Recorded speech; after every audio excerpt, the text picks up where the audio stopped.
Hello guys, welcome back to my YouTube channel.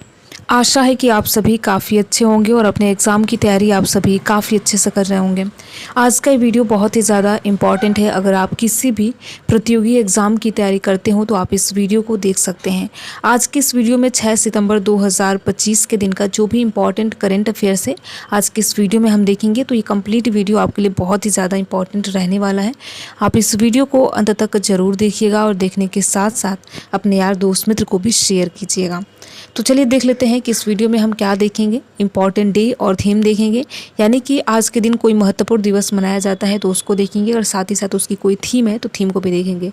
National और international affair देखेंगे। अगर खेल जगत से कोई इंपॉर्टेंट प्रश्न बनता है तो उसको भी आज के इस वीडियो में हम देखेंगे।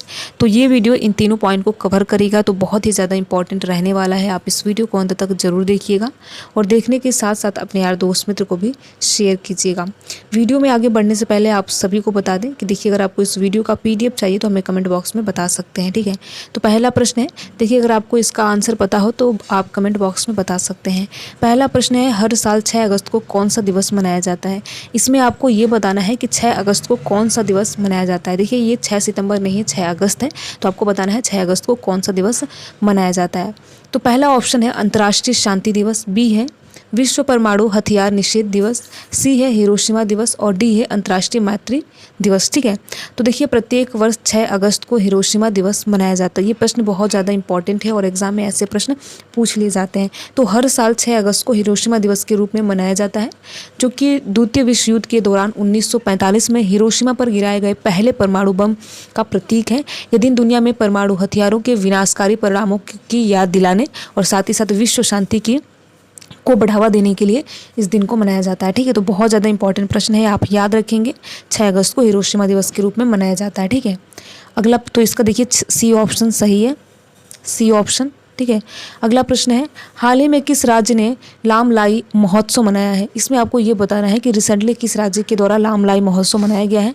पहला ऑप्शन है मणिपुर, बी है ओडिशा, सी है सिक्किम और डी ऑप्शन है मिजोरम। तो इसका ए ऑप्शन सही है, यानी लामलाई जो महोत्सव है मणिपुर के द्वारा मनाया गया है। तो देखिए ये महोत्सव पारंपरिक जुलूस के साथ गांव में शुरू हुआ और यह मरिंग जनजाति के लिए महत्वपूर्ण है। तो आप जनजाति का नाम लिखें, याद रखेंगे, मारिंग जनजाति के लिए बहुत ज़्यादा इंपॉर्टेंट है और उन्हीं के द्वारा स्पेशली ये मनाया जाता है, जो पूर्वजों का सम्मान करता है और एकता को बढ़ावा देने के लिए इस लामलाई महोत्सव को मनाया गया है। तो ये प्रश्न बहुत ज़्यादा इंपॉर्टेंट है, आप याद रखेंगे, लामलाई मणिपुर से संबंधित है, ठीक है।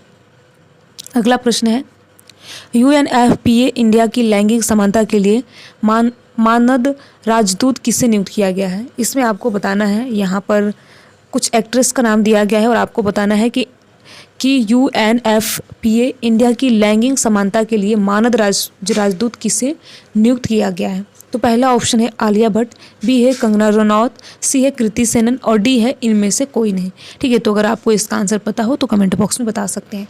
देखिए कृति सेनन को UNFPA इंडिया की गुडविल एम्बेसडर नियुक्त किया गया है, जो जहां पर वे महिलाओं के अधिकार और सुरक्षा और लैंगिक समानता को बढ़ावा देंगी। तो आप नाम याद रखेंगे, कृति सेनन, ठीक है। तो इसका सी ऑप्शन सही है, कृति सेनन। अगला प्रश्न है, सफाई कर्मचारियों के लिए अन्नपूर्णा योजना कहाँ शुरू की गई है। इसमें आपको ये बताना है कि किस राज्य के द्वारा अन्नपूर्णा योजना शुरू किया गया है, जो कि संबंधित है सफाई कर्मचारियों के लिए। तो पहला ऑप्शन है बेंगलुरु, बी है कर्नाटक, सी है महाराष्ट्र और डी ऑप्शन है इनमें से कोई नहीं।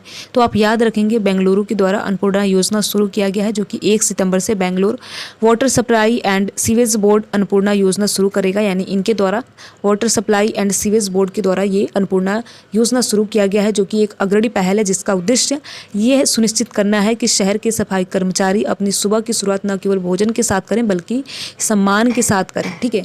तो सफाई कर्मचारियों के लिए अन्नपूर्णा योजना बेंगलुरु के द्वारा शुरू किया गया है। तो आप याद रखेंगे, बहुत ज़्यादा इंपॉर्टेंट प्रश्न है, इसका ए ऑप्शन सही है। अगला प्रश्न है, छत्तीसगढ़ तेलंगाना सीमा पर कट्टे गुड्डा पहाड़ी पर चलाए गए सबसे बड़े नक्सल विरोधी अभियान का नाम क्या है। इसमें आपको ये बताना है कि छत्तीसगढ़ तेलंगाना सीमा विवाद जो चल रहा था, इसमें कट्टे गुड्डा पहाड़ी है, वहाँ पर सबसे बड़े नक्सल विरोधी का अभियान जो चलाया गया, उस अभियान का नाम क्या है? पहला ऑप्शन है ऑपरेशन ग्रीन हंट, बी है ऑपरेशन प्रहार, सी है ऑपरेशन ब्लैक फॉरेस्ट और डी ऑप्शन है ऑपरेशन थंडर। तो इसमें आपको बताना है कि छत्तीसगढ़ तेलंगाना सीमा पर कट्टेगुड्डा पहाड़ी पर जो नक्सलवादी विरोधी हैं उनके खिलाफ एक अभियान चलाया गया था, उस अभियान का नाम क्या है? तो देखिए इसका सी ऑप्शन सही है, यानी कि ऑपरेशन ब्लैक फॉरेस्ट, जो कि छत्तीसगढ़ तेलंगाना सीमा पर कट्टेगुड्डा पहाड़ी पर ये चलाया गया था अभियान। तो आप याद रखेंगे ये अभियान 24 दिन तक चला और इसमें 31 यानी 31 नक्सलियों को मार गिराया गया। ठीक है, तो आप याद रखेंगे ऑपरेशन ब्लैक फॉरेस्ट। तो देखिए एग्ज़ाम में जो भी ऑपरेशन अभी हाल फिलहाल में हुए हैं वहाँ से प्रश्न पूछे जा सकते हैं, अगर आपका कोई अपकमिंग एग्ज़ाम है तो इसलिए जो भी ऑपरेशन है आपको बिल्कुल याद कर लेना है। अगला प्रश्न है रॉयल भूटान बौद्ध मंदिर का उद्घाटन किस राज्य में किया गया? इसमें आपको ये बताना है कि रॉयल भूटान बौद्ध मंदिर का उद्घाटन किस राज्य में किया गया। तो पहला ऑप्शन है केरल, बी है राजस्थान, सी है उत्तर प्रदेश और डी ऑप्शन है बिहार।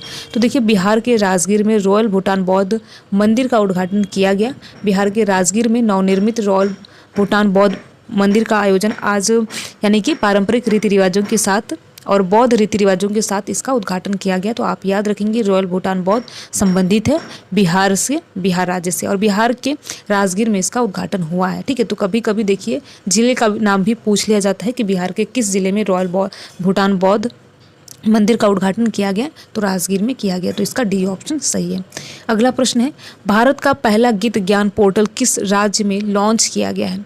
इसमें आपको ये बताना है कि भारत का पहला गीत ज्ञान पोर्टल, देखिए प्रश्न बहुत ज़्यादा इंपॉर्टेंट है क्योंकि इसमें आप यहाँ पर देखेंगे कि ये बात हो रही है पहले की, यानी कि पहला गीत ज्ञान पोर्टल। ठीक है, तो किस राज्य के द्वारा लॉन्च किया गया है? तो पहला ऑप्शन है केरल, बी है राजस्थान, सी है असम और डी है बिहार। तो इसका देखिए सी ऑप्शन सही है, यानी कि भारत का पहला गीत ज्ञान पोर्टल की शुरुआत यानी लॉन्च किया गया असम के द्वारा।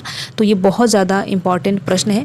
आप याद रखेंगे कि देखिए असम में स्थित फाउंडेशन गुवाहाटी विश्वविद्यालय के सहयोग से विकसित किया गया। यह पोर्टल गिद्धों के संरक्षण के लिए एक राष्ट्रव्यापी नेटवर्क बनाने की स्थायी भाषाओं में जागरूकता फैलाने का लक्ष्य रखा गया है। तो ये प्रश्न देखिए बहुत ज़्यादा इंपॉर्टेंट है, यानी कि स्थानीय भाषाओं में इसमें जागरूकता फैलाने का लक्ष्य रखा गया है जो कि असम में खोला गया है। तो आप याद रखेंगे इसका सी ऑप्शन सही है। ठीक है, सी ऑप्शन सही है। भारत का पहला गीत ज्ञान पोर्टल असम में लॉन्च किया गया है। अगला प्रश्न है और इस वीडियो का आखिरी प्रश्न है और बहुत ज़्यादा इंपॉर्टेंट प्रश्न भी है। हाल ही के अध्ययन के अनुसार दक्षिण भारत में शीशम वृक्षों की जनसंख्या का घनत्व सबसे कम किस राज्य में है? इसमें आपको ये बताना है कि जो हाल ही में स्टडी हुई है इसमें दक्षिण भारत में यानी साउथ में शीशम वृक्षों की जनसंख्या का घनत्व सबसे किस राज्य में पाया गया है? पहला है तमिलनाडु, बी है आंध्र प्रदेश, सी है कर्नाटक और डी है केरल। ठीक है, तो इसका देखिए करेक्ट आंसर ए है, यानी तमिलनाडु में जो हाल ही फिलहाल अध्ययन हुआ है इसके अनुसार दक्षिण भारत में शीशम वृक्षों की जनसंख्या का घनत्व सबसे कम तमिलनाडु राज्य में पाया गया है। ठीक है, तो ये बहुत ज़्यादा इंपॉर्टेंट प्रश्न है और ऐसे प्रश्न एग्जाम में पूछ लिए जाते हैं। तो आप याद रखेंगे कि इसका ए ऑप्शन सही है, तमिलनाडु राज्य। तो ऐसे कुल मिलाकर हमने 8 प्रश्न देखा जो कि बहुत ज़्यादा इंपॉर्टेंट है। और देखिए केवल इस वीडियो में उन्हीं प्रश्नों को बताया जाता है जो कि बहुत ज़्यादा इंपॉर्टेंट है और एग्जाम में प्रश्न पूछे जाने की संभावना है। ठीक है, तो वीडियो कैसा लगा आप ज़रूर बताएं। साथ ही साथ अगर आप वीडियो में किसी भी प्रकार का कोई सुधार चाहते हैं तो कमेंट बॉक्स में बता सकते हैं। वीडियो में लास्ट तक बने रहने के लिए आप सभी का बहुत बहुत धन्यवाद। अगर आपको ये वीडियो अच्छा लगा हो तो वीडियो को आप लाइक कर सकते हैं और लाइक करने के साथ साथ अपने यार दोस्त मित्र को भी शेयर कर सकते हैं। Thank you.